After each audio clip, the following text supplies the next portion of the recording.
तो बच्चों कैसे हैं आप सब। बहुत बहुत स्वागत है आपका आज की इस वीडियो में।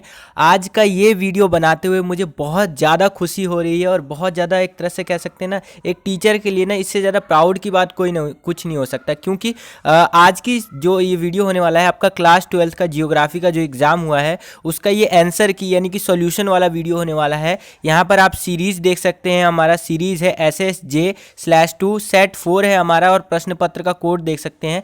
जितने क्वेश्चन बताए थे उसमें से लगभग सारे क्वेश्चन आए हैं आपके। जी हाँ बच्चों, हमने अपनी वीडियोस के अंदर जितने भी क्वेश्चंस बताए थे, कल की यहाँ तक की बात करूँ अगर मैं, कल के जो हमने फर्स्ट बुक और सेकंड बुक का वीडियो बनाया था उसमें से क्वेश्चन आया है। एक वीडियो में पूरे सिलेबस का मैप करवाया था, उसमें से क्वेश्चन आया है। तो चलिए आपका ज़्यादा समय वेस्ट नहीं करते हुए, यानी ज़्यादा टाइम वेस्ट ना करते हुए डायरेक्ट हम लोग चलते हैं और आंसर देखते हैं। तो यहाँ पर पहले आप देख लीजिए, ये जो पेपर है आपका भूगोल का है, सैद्धांतिक यानी जियोग्राफी थ्योरी का है।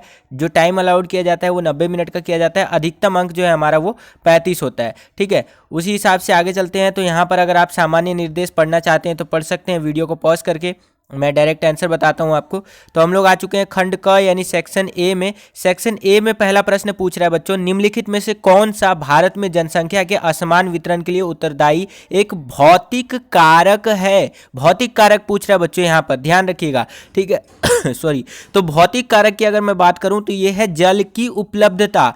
ऑप्शन नंबर ए हमारा बिल्कुल करेक्ट होगा पहले का। आगे चलते हैं, दूसरा प्रश्न देखिए बच्चों। दूसरा प्रश्न क्या पूछ रहा है कि प्रवास की तीसरी तरंग में भारतीयों ने निम्नलिखित जो किन देशों के समूह में प्रमुख रूप से प्रवास किया। जो तीसरी तरंग थी, तो इसका सही उत्तर हो जाएगा ऑप्शन नंबर ए हमारा बिल्कुल करेक्ट हो जाएगा। यहाँ पर संयुक्त राज्य अमेरिका, कनाडा और यूनाइटेड जो किंगडम है वहाँ पर। ठीक है बच्चों, आगे चलते हैं। अगला प्रश्न देखिए, तीसरा प्रश्न देखिए बच्चों, क्या पूछ रहा है हमसे कि भारत में निम्नलिखित क्षेत्रकों में से किस में जो श्रमजीवी है उनका जनसंख्या का प्रतिशत सर्वाधिक देखने को मिलता है। तो जो तीसरा प्रश्न है इसका ऑप्शन नंबर बी बिल्कुल करेक्ट हो जाएगा हमारा, कृषि के अंदर। ठीक है, आगे चलते हैं। चौथा प्रश्न देखिए बच्चों, चौथा प्रश्न क्या पूछ रहा है कि निम्नलिखित में से कौन सा प्रवास का एक सामाजिक परिणाम है। बहुत ही कह सकते हैं घुमाया हुआ क्वेश्चन है। ठीक है, थोड़ा लॉजिक लगाएंगे तो आपको समझ में आ जाएगा। ठीक है, कई लोग कह रहे हैं कि इसका ऑप्शन नंबर डी सही होगा, लेकिन मुझे जहां तक लगता है इसका ऑप्शन नंबर बी सही होना चाहिए, संस्कृतियों का अंतः मिश्रण। ठीक है, ये बिल्कुल करेक्ट होना चाहिए। आगे चलते हैं, अगला प्रश्न देखिए। पांचवा प्रश्न क्या पूछ रहा है हमसे कि ग्रामीण बस्तियों में लोग अपनी आजीविका के लिए निम्न में से किस क्षेत्र पर प्रमुखता से निर्भर रहते हैं, मतलब प्रमुख रूप से निर्भर रहते हैं। तो ग्रामीण बस्तियों की बात कर रहा है बच्चों, मैंने आपको बताया था प्राथमिक क्रियाकलाप। ठीक है, प्राइमरी एक्टिविटीज इसका करेक्ट ऑप्शन होगा, यानी कि पांचवे का ऑप्शन नंबर ए हमारा बिल्कुल करेक्ट होगा। आगे चलते हैं, छठा प्रश्न देखिए बच्चों। छठा प्रश्न क्या पूछ रहा है कि गुच्छित बस्तियों की एक विशेषता का चयन करना है आपको। छठा प्रश्न है, तो इसका जो सही उत्तर होगा बच्चों ऑप्शन नंबर डी हमारा बिल्कुल करेक्ट हो जाएगा। यहाँ पर मुख्यतः उपजाऊ जलोढ़ मैदानों में पाई जाती है, ये गुच्छित बस्तियों की बात कर रही है। आगे चलते हैं, सातवां प्रश्न देखिए। ये प्रश्न भी मैंने डिस्कस किया था आपसे कि निम्नलिखित में से कौन सा आधुनिक नगर का उदाहरण है।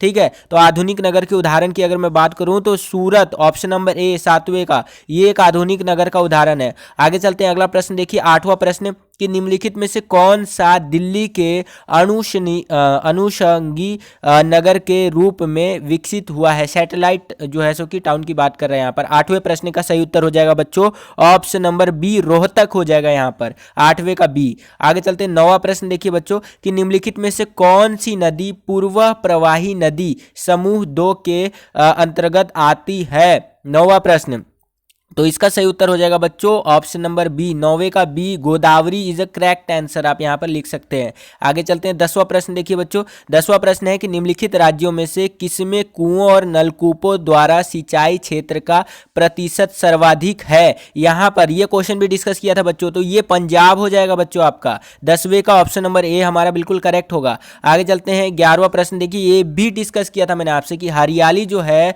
हरियाली प्रवर्तित जल संभर विकास परियोजना निम्न में से किसके द्वारा चलाई गई थी। तो सेंट्रल गवर्नमेंट, केंद्र सरकार। 11वें का ऑप्शन नंबर डी हमारा बिल्कुल करेक्ट हो जाएगा। आगे चलते हैं, 12वां प्रश्न देखिए बच्चों। 12वां प्रश्न क्या पूछ रहा है कि वर्षा जल संग्रहण के लिए निम्नलिखित राज्यों में से किसमें कुंड अथवा टांका विधि का उपयोग प्रमुखता से किया जाता है। तो जो 12वां प्रश्न है इसका ऑप्शन नंबर ए बिल्कुल करेक्ट हो जाएगा, राजस्थान। ठीक है, आगे चलते हैं, 13वां प्रश्न देखिए बच्चों। 13वां प्रश्न क्या पूछ रहा है कि परिवहन के जाल को को प्रायः निम्नलिखित में से किस रूप में वर्णित किया जाता है।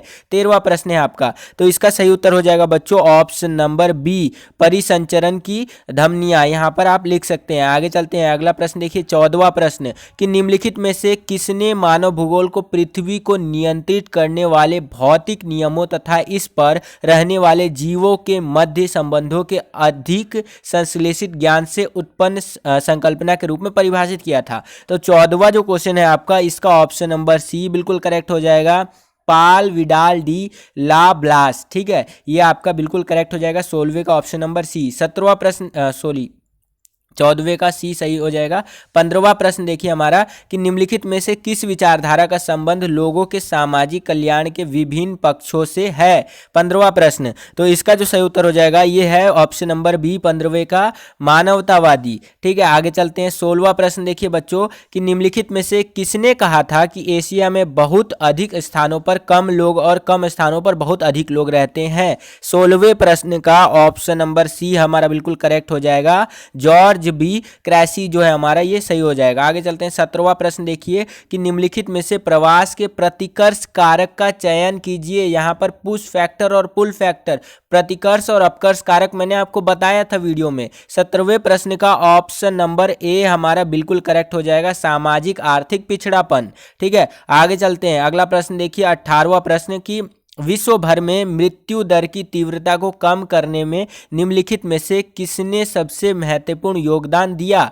ठीक है, तो इसका ऑप्शन नंबर 18वें का ऑप्शन नंबर डी हमारा बिल्कुल करेक्ट हो जाएगा, संक्रामक रोग के विरुद्ध टीकाकरण, ये हमारा बिल्कुल करेक्ट हो जाएगा। आगे चलते हैं। 19वां प्रश्न देखिए कि नोबेल पुरस्कार विजेता अमर्त्य सेन के अनुसार विकास का कौन सा मुख्य उद्देश्य है। 19वें प्रश्न का ऑप्शन नंबर बी हमारा बिल्कुल करेक्ट हो जाएगा, स्वतंत्रता में वृद्धि। आगे चलते हैं। 20वां प्रश्न देखिए बच्चों, 20वां प्रश्न क्या पूछ रहा है कि निम्नलिखित में से किस संगठन ने आधारभूत आवश्यकता उपागम प्रस्तावित किया है। ठीक है, तो 20वें का सही उत्तर हो जाएगा बच्चों ऑप्शन नंबर ए, अंतर्राष्ट्रीय श्रम संगठन ने। आगे चलते हैं। अगला प्रश्न है आपका 21वां प्रश्न की मानव विकास के मध्यम स्तर में निम्नलिखित में से कौन सा देश आता है। तो अपना ही देश यानी कि भारत। 21वें का सी करेक्ट हो जाएगा हमारा। आगे चलते हैं। अगला प्रश्न देखिए 22वां प्रश्न कि निम्नलिखित में से कौन सी क्रिया प्राथमिक क्रिया के अंतर्गत आती है। ठीक है, तो 22वें का ऑप्शन नंबर ए हमारा बिल्कुल करेक्ट हो जाएगा। ठीक है, पशुचारण। अगला प्रश्न है 23वां प्रश्न की खनन को प्रभावित करने वाले भौतिक कारक का चयन कीजिए। भौतिक जो कारक है उसका चयन करना है 23वें प्रश्न में। तो इसका ऑप्शन नंबर डी हमारा खनिज निक्षेपों के आकार जो है हमारा बिल्कुल करेक्ट हो जाएगा। 24वां प्रश्न देखिए बच्चों, 24वां प्रश्न पूछ रहा है कि निम्नलिखित में से विविध खनन की विशेषता का चयन करना है आपको। 24वां प्रश्न, तो इसका सही उत्तर हो जाएगा बच्चों ऑप्शन नंबर 24वें का ए करेक्ट हो जाएगा, यह खनन की सबसे सस्ती विधि है। ठीक है, आगे चलते हैं। अब हम लोग आ चुके हैं सेक्शन बी यानी खंड ख में। इसमें 24 प्रश्नों में से कोई आपको 20 प्रश्न करने थे, मैंने आपको कल बताया था, और ये मानचित्र आधारित है। कल जो मैप बताया उसमें से कई सारे मैप आ रखे हैं आपके। ठीक है, तो चलिए इसको भी सॉल्व करते हैं बच्चों। 25वां प्रश्न देखिए, 25वां प्रश्न पूछ रहा है कि दक्षिणी अमेरिका महाद्वीप के सबसे बड़े देश, क्षेत्रफल के संदर्भ में बात कर रहा है, उसका चयन करना है बच्चों। तो ये हो जाएगा हमारा ब्राजील। वीडियो में बताया था बच्चों मैंने आपको। ठीक है, 25वें का बी ऑप्शन हमारा बिल्कुल करेक्ट हो जाएगा। आगे चलते हैं। 26वां प्रश्न देखिए बच्चों कि निम्नलिखित में से कौन सा जलवासी पशुचारण का एक महत्वपूर्ण क्षेत्र है। ये भी कल की वीडियो में मैंने आपको बताया था। तो 26वें का ए हमारा मेडागास्कर, ये बिल्कुल करेक्ट आंसर होगा आपका। आगे चलते हैं। 27वां प्रश्न देखिए कि यूरोप के समुद्री पत्तन का चयन कीजिए। जो यूरोप का समुद्री जो पत्तन है उसका आपको चयन करना है। तो 27वें का सी आपका बिल्कुल करेक्ट हो जाएगा, नॉर्थ कैप, यहां पर आप लिख सकते हैं। 28वां प्रश्न देखिए बच्चों, 28वां प्रश्न पूछ रहा है कि विश्व की एक मेगा सिटी का चयन करना है। 28वें का ऑप्शन नंबर डी मुंबई बिल्कुल करेक्ट हो जाएगा हमारा। आगे चलते हैं। 29वां प्रश्न देखिए आपका न्यूजीलैंड के प्रमुख वायु पत्तन का चयन कीजिए। 29वें प्रश्न का ऑप्शन नंबर आपका डी बिल्कुल करेक्ट हो जाएगा, ऑकलैंड यहां पर करेक्ट हो जाएगा। अब आ गए हम लोग 30वें से 48वें प्रश्न में। किन्हीं 15 प्रश्नों को हल करना है। ठीक है, क्वेश्चन नंबर 30 से लेकर 48 तक में कोई भी 15 प्रश्न आप कर दीजिए। यहाँ पर 30वां प्रश्न देखिए, यहाँ पर निम्नलिखित उपागमों को उनके समय के आधार पर जो है आरोही क्रम में व्यवस्थित करना है आपको, सही विकल्प का चयन कीजिए। तो 30वां जो प्रश्न है आपका ऑप्शन नंबर सी बिल्कुल करेक्ट हो जाएगा इसका, यानी कि पहले आएगा तीसरा, फिर आएगा आपका चौथा, फिर आएगा आपका पहला और फिर आएगा दूसरा। इस तरह से आपको जो है सो कि आरोही क्रम में इसको बैठाना था। आगे चलते हैं, 31वां प्रश्न देखिए, इसमें मिलान करना है बेसिकली आपको, ठीक है। तो 31वें प्रश्न का ऑप्शन नंबर बी बिल्कुल करेक्ट हो जाएगा हमारा, यहाँ पर देखिए ये बिल्कुल ही करेक्ट हो जाएगा। 32वां प्रश्न देखिए बच्चों, 32वें प्रश्न में पूछ रहा है कि निम्नलिखित में से कौन सी रोपण कृषि की विशेषता है यहाँ पर, 32वां प्रश्न। तो इसका सही उत्तर हो जाएगा बच्चों, यह एक फसली कृषि है, ठीक है। तो ऑप्शन नंबर ए 32वें का हमारा बिल्कुल करेक्ट हो जाएगा। 33वां प्रश्न देखिए बच्चों, 33वां प्रश्न बोल रहा है कि निम्नलिखित में से किस देश ने सकल राष्ट्रीय प्रसन्नता GNH, ठीक है, को देश की प्रगति का आधिकारिक माप घोषित किया है, ठीक है। तो इसका सही उत्तर हो जाएगा 33वें का ऑप्शन नंबर बी भूटान। आगे चलते हैं, 34वां प्रश्न देखिए कि जनसंख्या की वास्तविक वृद्धि जानने के लिए निम्न में से कौन सा सूत्र सही है, ये भी मैंने आपको बता रखा है बच्चों।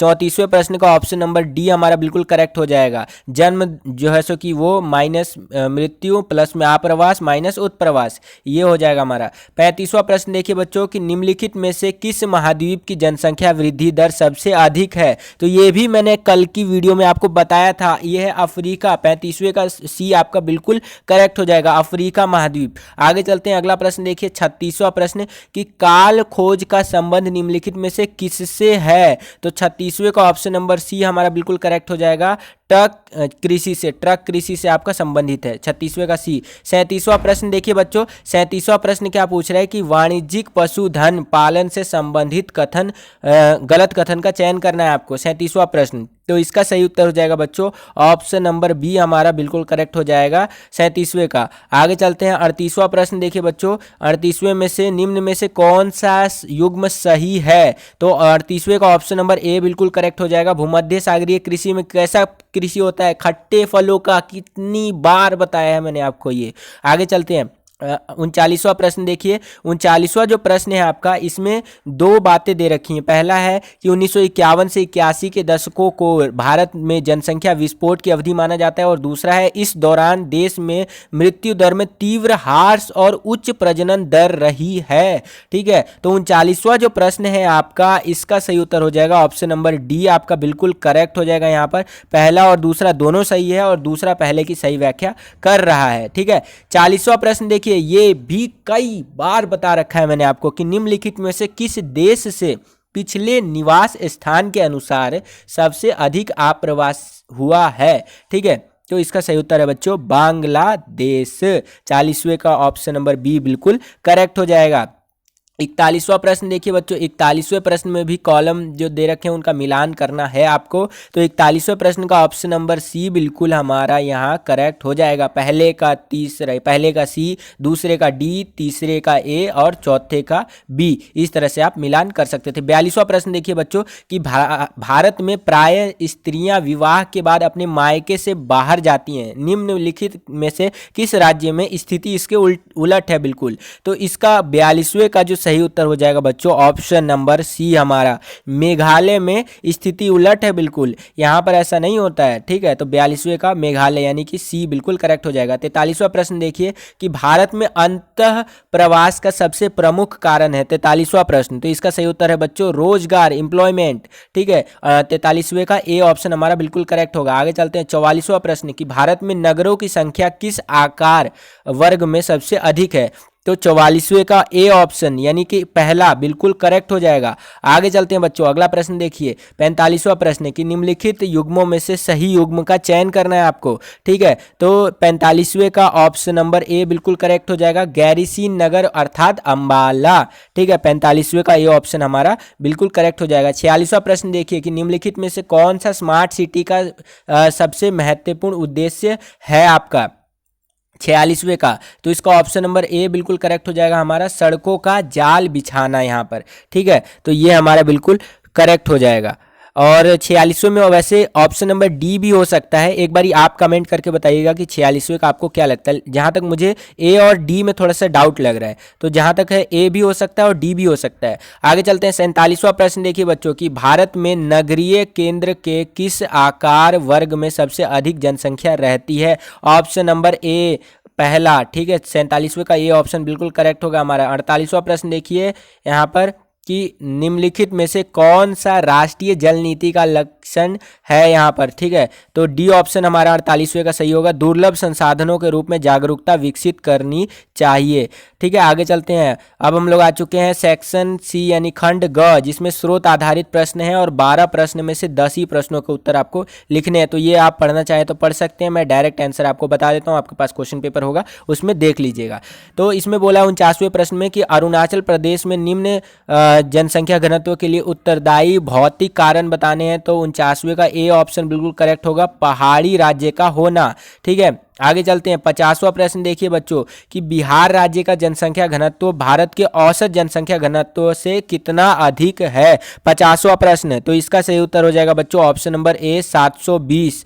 आगे चलते हैं। 51वां प्रश्न देखिए बच्चों, निम्नलिखित में से किस केंद्र शासित राज्य का जनसंख्या घनत्व सबसे अधिक है? तो 51वें का बी ऑप्शन चंडीगढ़ बिल्कुल सही हो जाएगा। आगे चलते हैं। 52वां प्रश्न कि निम्नलिखित उत्तरी पूर्वी राज्यों में किसका जनसंख्या घनत्व तो सबसे कम है? 52वां प्रश्न कल की ही वीडियो में बताया था, option number B Arunachal Pradesh. आगे चलते हैं। अब ग्राफ आधारित प्रश्न, कल भी मैंने आपको ग्राफ आधारित के बारे में बताया था, मतलब सैंपल पेपर के अंदर, ठीक है। तो इसमें ग्राफ दे रखा है, ध्यान रखिएगा बच्चों, आंसर हमें ग्राफ के अकॉर्डिंग ही देना है। तो ग्राफ आप देख लीजिए, वीडियो पॉज करके मैं डायरेक्ट आंसर आपको बता देता हूँ। 53वां प्रश्न देखिए कि निम्नलिखित में से किस धारा में पुरुषों का प्रवास सबसे अधिक है? 53वां प्रश्न, तो इसका सही उत्तर है बच्चों ऑप्शन नंबर बी ग्रामीण से नगरीय, गांव से नगर में जाना लोग ज़्यादा पसंद करते हैं। 54वां प्रश्न देखिए, निम्नलिखित में से किस धारा में स्त्रियों का सबसे अधिक प्रवास होता है? 54वां प्रश्न, तो इसका ऑप्शन नंबर डी है हमारा, नगरीय से नगरीय यहाँ पर लिखेंगे अकॉर्डिंग टू ग्राफ, ग्राफ के अनुसार बता रहा हूँ,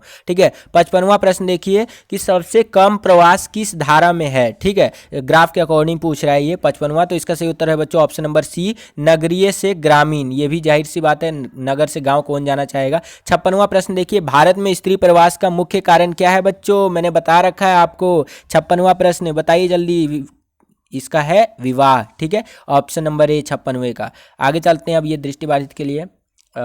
57वां प्रश्न देखिए बच्चों, 57वें प्रश्न में 50 लाख से 50 करोड़ जनसंख्या होने में 1500 वर्ष लगे। यदि इन्हें जनांकीय संक्रमण की प्रथम अवस्था माने तो जनसंख्या वृद्धि की धीमी गति का निम्नलिखित में से कौन सा प्रमुख कारण है? इसके अकॉर्डिंग बता रहा हूँ, इस जो टेबल दे रखा है इसके अकॉर्डिंग, तो 57वें का जो सही उत्तर हो जाएगा बच्चों हमारा, वो हो जाएगा ऑप्शन नंबर बी हमारा, उच्च जन्म दर और उच्च मृत्यु दर। 58वां प्रश्न देखिए बच्चों कि किस काल में जनसंख्या में तीव्र वृद्धि हुई? अकॉर्डिंग टू आपका ये जो टेबल दिया है उसके अकॉर्डिंग, तो 58वें का ऑप्शन नंबर ए हमारा बिल्कुल करेक्ट होगा, 1927 से 1974 तक। अब 59वां प्रश्न देखिए बच्चों कि 10 करोड़ से 400 करोड़ जनसंख्या होने में कितना समय लगा? 59वां प्रश्न, तो इसका सही उत्तर है बच्चों ऑप्शन नंबर बी 170 वर्ष। आगे चलते हैं। 60वां प्रश्न देखिए बच्चों, 60वां प्रश्न है कि जनसंख्या विस्फोट निम्नलिखित में से किस अवस्था का परिणाम है आपका? 60वें प्रश्न का ऑप्शन नंबर बी हमारा द्वितीय जो है बिल्कुल करेक्ट होगा बच्चों। तो बस यही था आज का ये वीडियो। आई होप कि आपको ये वीडियो पसंद आया होगा। इस वीडियो को शेयर कीजिए अपने सभी दोस्तों के साथ। मिलता हूं आपसे अगली वीडियो में, तब तक के लिए खुश रहिए, खुश रखिए सभी को। जय हिंद, वंदे मातरम। और हाँ, इस वीडियो को लाइक नहीं किया है तो लाइक जरूर कर दीजिएगा। जय हिंद।